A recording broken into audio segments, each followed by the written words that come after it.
Hello,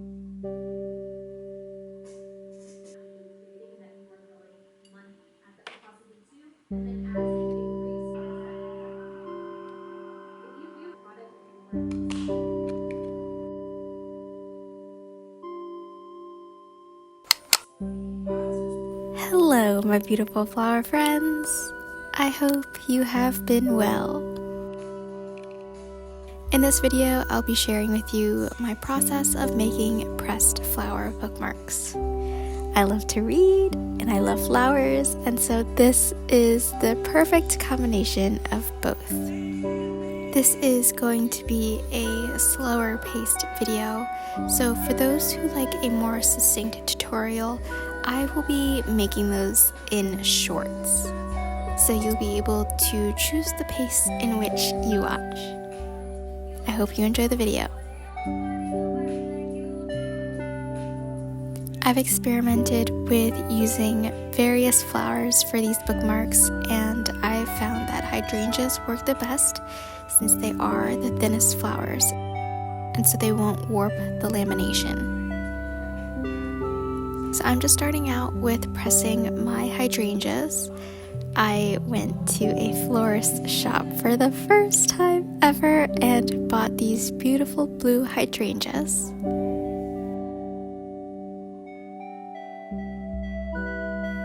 And I'm just going through with the pressing process.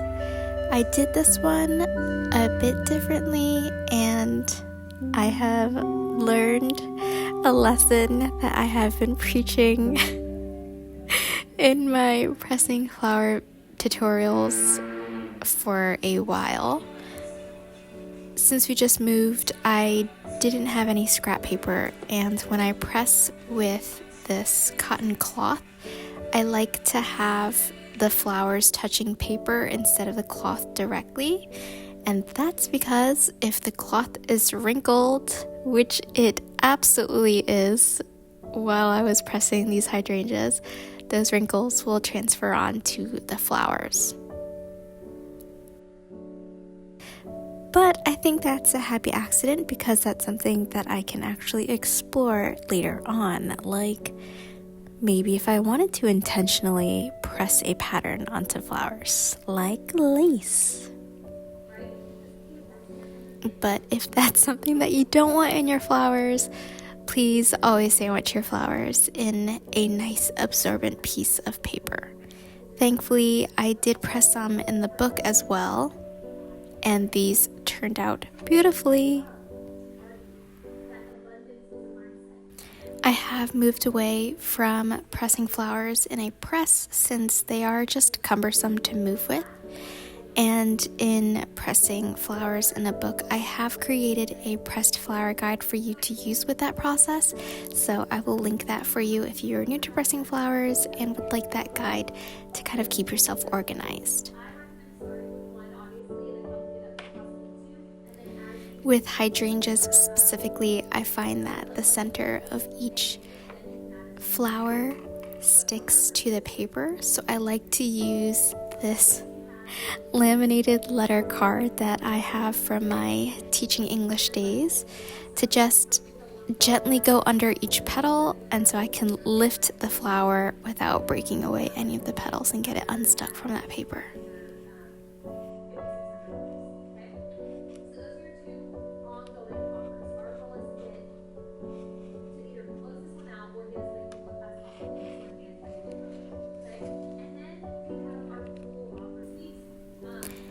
This is something new that I've been doing, and it's putting all the necessary pieces of what I'm making onto these pretty plates, and it makes it feel special, kind of like a ritual.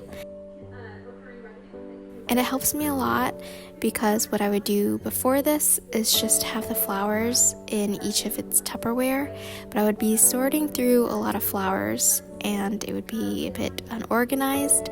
And so I like having everything portioned onto these plates, and it just makes the creation experience feel so much more organized and run much more smoothly.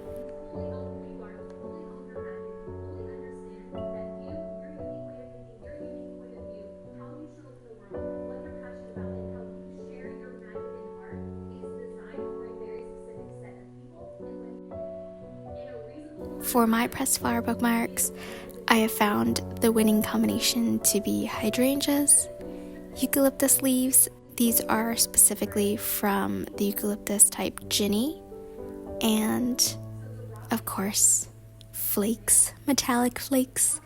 I have gold, silver, and rose gold, but I'm always coming back to the gold. I found that to be the most popular, and it's just classic.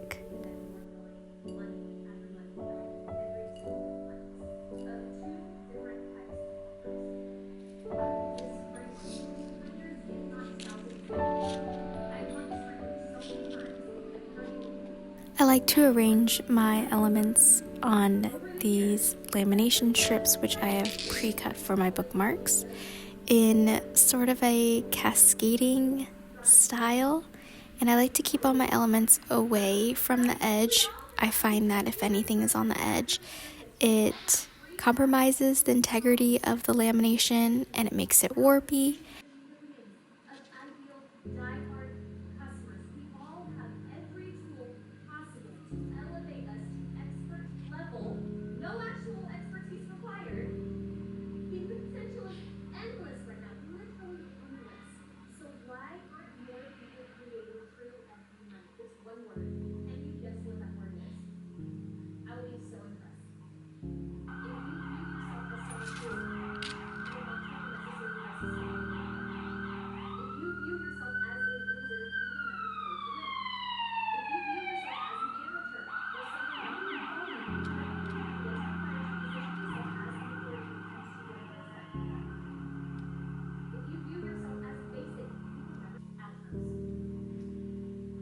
I've also found that, just like with pressing flowers, I need to roll the top side of the lamination down. Sometimes if I just haphazardly put the top layer down, the static electricity can move the elements around, so rolling it down keeps everything in place.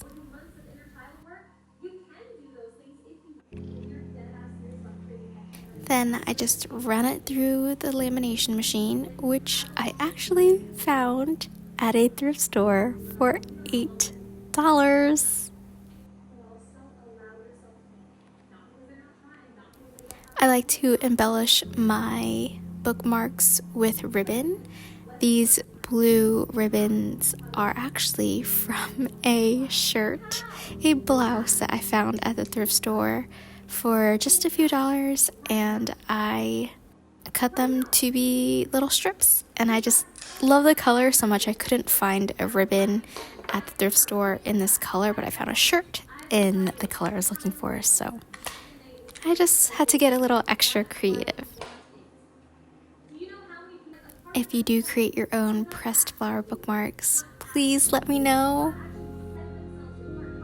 I'm also thinking about starting a Snail Mail Club, and so I'm thinking for this first run of 10, I will be sending out these bookmarks plus something designed or handmade as well. I just want to get a feel for it and see if this is something that I would like to pursue in a larger scale. And if you do want to be one of the 10 to receive this bookmark for my first ever snail mail, I will post the link to sign up in the description box.